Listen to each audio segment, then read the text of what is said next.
Hello, it is Ryan, and we could all use an extra bright spot in our day, couldn't we? Just to make up for things like sitting in traffic, doing the dishes, counting your steps, all the mundane stuff. That is why I'm such a big fan of Chumba Casino. Chumba Casino has all your favorite social casino-style games that you can play for free anytime, anywhere with daily bonuses. That should brighten your day a little.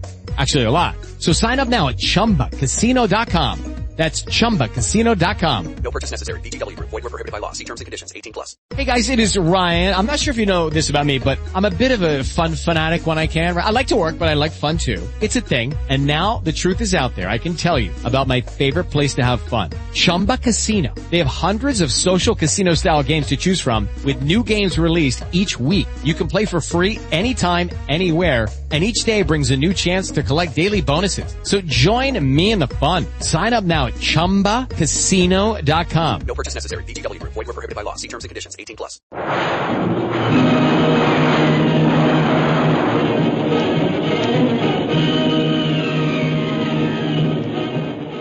Presenting the adventures of Jungle Jim.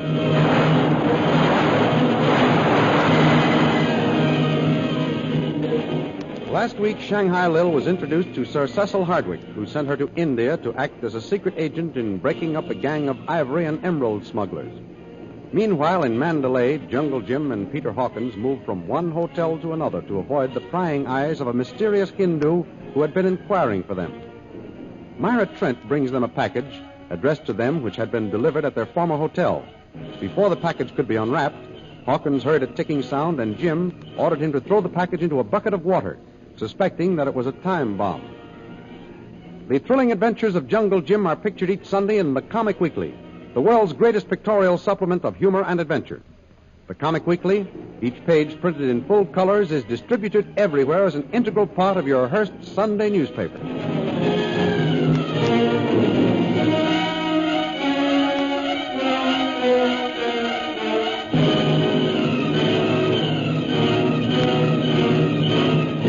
And now we continue our story.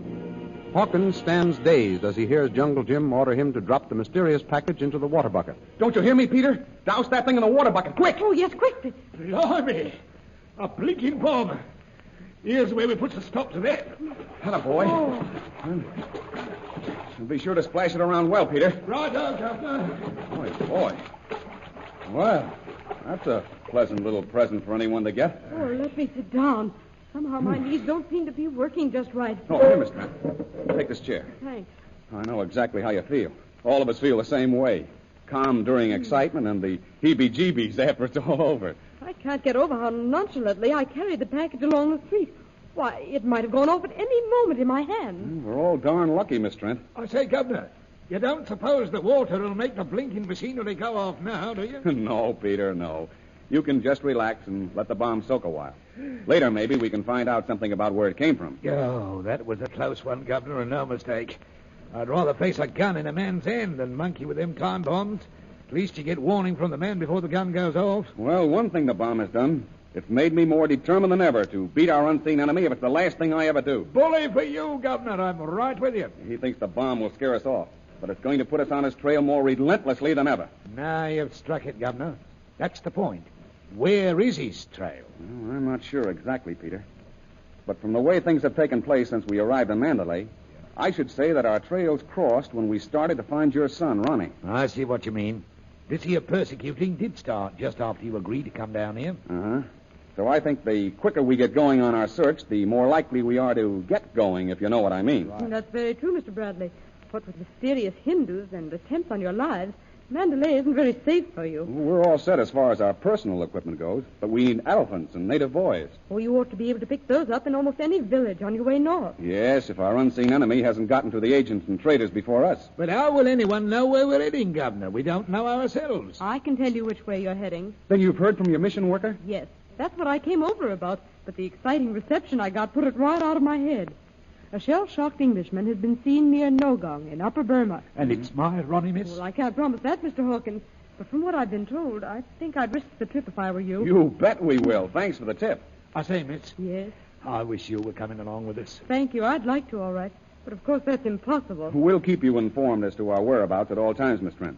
And if you hear anything new or startling, we'd appreciate it if you'd pass the information along. I certainly shall, Mr. Bradley. Now, I know you have lots to do, so I'll say goodbye and good luck. Goodbye, and God bless you, Miss Trent. Thanks a lot for all you've done, Miss Trent. I say that now because I don't know when we'll see you again. We leave during the night for Upper Burma.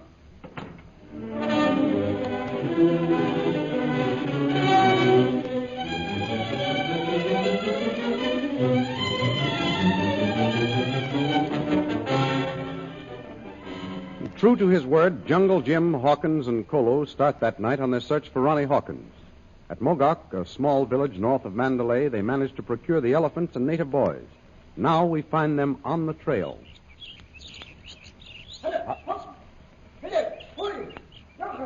I say, Governor, them blinking elephants looks pretty good to me after the trouble we had getting them. Same here, Peter. Lucky for us, we were able to get in Mogok before our unseen enemy. Oh, Kolu! Yes, it was, Jim. Ask those boys up ahead how far we'll have to go before we hit a clearing. Yes, it was. Oh, I'm dog tired. Been a tough day, Peter. I'm not used to riding on these elephants. Well, I haven't minded it so much, Governor. Perhaps the thought that at last we were on the trail of Ronnie's kept me going. Maybe. I guess it's just that I've lazed around so long in civilization that I'm pretty soft. One, Jim. What'd they say, Kolu? The big open space come now. Okay. Order the boys to make camp for the night. Yes, it was. Will do. All right, Peter. Let's get off this elephant. Right, Come on. Slide there. Oh, feels good to stretch a bit. Well, how do you like India? Well, if it's all the same as it has been so far, with the exception of that blinking bomb, of course, I'm going to like India first rate. Oh, India's a great country, Peter. I hope we get a chance to go in Kashmir before we leave. I've heard a lot about Kashmir and Bombay and... Well, here we are, safe and sound, in spite of the time bomb. Speaking of that bomb, Governor, you sure it was sent to us by the tiger's claw? Yes, Peter, I am. The insignia was drawn on the inside wrapping paper. I saw it when I opened the package. Blimey, I've been trying to figure out why this here tiger's claw bunch should be so set against us making the trip to find Ronnie. Well, that's a question that has no answer at present, Peter. No. We'll probably find out as we go along. But I have a hunch who's back of it. Oh. The only person who knows our plans. Your Indian friend, Bhutan. Oh, now, look here, Governor. Why are you always suspecting poor old Bhutan? I can't help suspecting him, Peter. And the latest reason is that the death-dealing part of that mysterious package we were sent came from China. You don't say. Then you think that Bhutan... Yes, Peter. I'm pretty sure Bhutan was mixed up in it. We must constantly be on our guard from now on.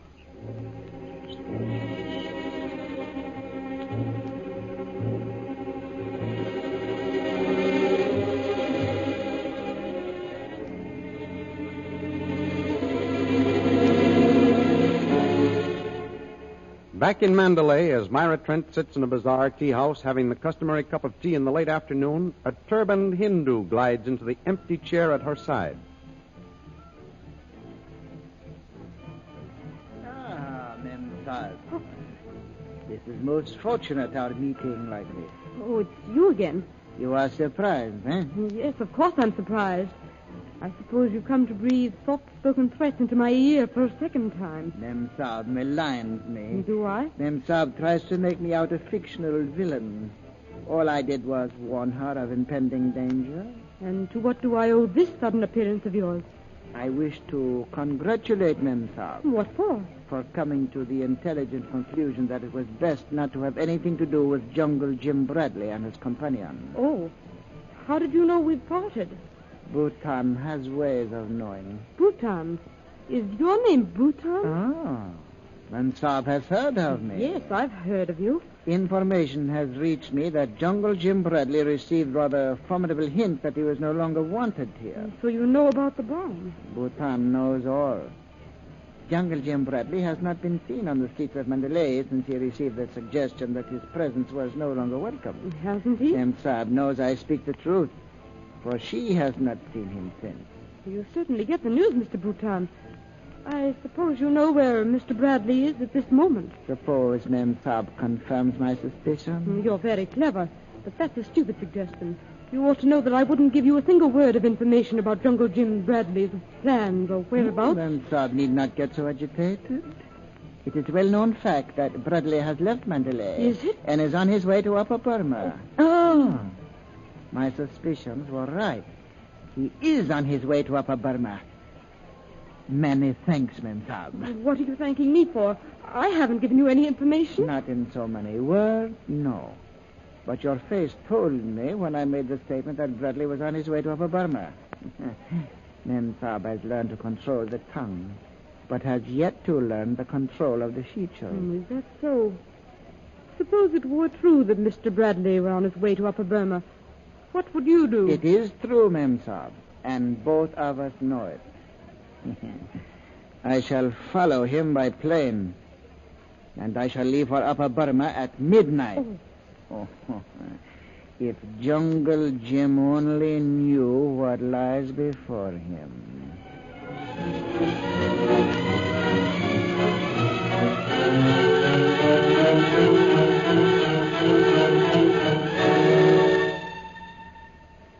A short time later, Colonel R.D.H. Scott of the British Intelligence Service at Mandalay received a visitor whom he had been expecting. Yes. Sit down, Mr. Brill. Thanks, Colonel. I don't mind if I do. I have been informed that you've done most creditable work for the Chinese Secret Service. That's what they've been kind enough to tell me. Yes, but I must admit I'm quite surprised that they've sent me a woman agent. Yes, I suppose you are, Colonel. But you know the old saying, the female of the species is more deadly than the male. Yeah, so they say. If you're worrying about me already, don't. Billy DeBril can take care of herself. General Fu Young Sen worried about me, too. But I broke up the Purple Triangle gang just as I told him it could be done. From the inside. Yes, from the inside. And that's the way I want to break up this gang of smugglers for you. Yes, it's the only way it can be done. You see, Colonel? I've got the right angle of attack. And I think I'm a clever enough actress to put it over. Well, perhaps, Mr. Brill. But you must remember, India is a vast country. Much of it is desolate jungle. Now, if you were in closer contact with headquarters so that we could get aid to you at a moment's notice... Please don't give it another thought, Colonel Scott. I tell you, I've been in some mighty awkward jungle spots before and come out all in one piece. Oh, yes, quite. I know what you're thinking. Oh, you do? Yes, that my fair skin will give me away. Well? Yeah, I use that next office as a dressing room. I'll put on my disguise for you. I've got it right here in this case. Oh, that's very well. Go right ahead, Mr. Brill. I'll only be a minute. I'm a quick change on. Colonel Scott speaking. This is Myra Trent. Oh, yes, Miss Trent. What can I do for you? Your office is in charge of the Morgan district, isn't it? Yes, we're in charge up there. A fellow countryman of mine, Jungle Jim Bradley, has gone up there to look for a shell-shocked fellow countryman of yours. Yes? I don't know what's behind it all, but a Hindu named Bhutan... Bhutan, how do you spell that? Bhutan. Oh, yes. Well, this Hindu has threatened to follow him by plane tonight at midnight. At midnight, eh? And the name is Bhutan. Yes, he's staying at the Indochina Hotel. I thought maybe you could do something about him. Yes, you're quite right, Miss Trent. We'll put Mr. Bhutan under surveillance at once. Thanks. Thank you very much for the information. Goodbye. So Bhutan is up to something after all, eh? Oh, now, look here. Will Sahib deign to give me a moment of his time? By Jove, Mr. Brill. I say, I didn't recognize you. I wondered how this native woman could possibly have gotten in here. The disguise is pretty good, eh? Good. It's perfect as far as I can see. Then you'll send me out on this assignment to Upper Burma? Well, I'll give you a local assignment first. Now, I want you to shadow a Hindu named Bhutan. Bhutan? Yes. He's staying at the Indochina Hotel. Now, get right over there and don't let him out of your sight. Just leave everything to me, Colonel. I'll watch him like a hawk. And with Lily DeVril on the job, Mr. Bhutan hasn't got a chance.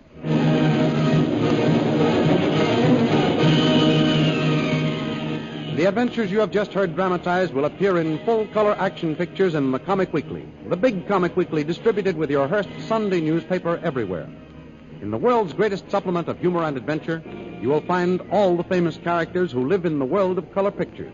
There's Skippy, the Katzenjammer Kids, Bringing Up Father, Barney Google, Toots and Casper, Flash Gordon, and many, many others. See all these famous characters in your copy of next Sunday's Comic Weekly, and don't forget our date, next week, same time, same station, for a continuation of the adventures of Jungle Jim.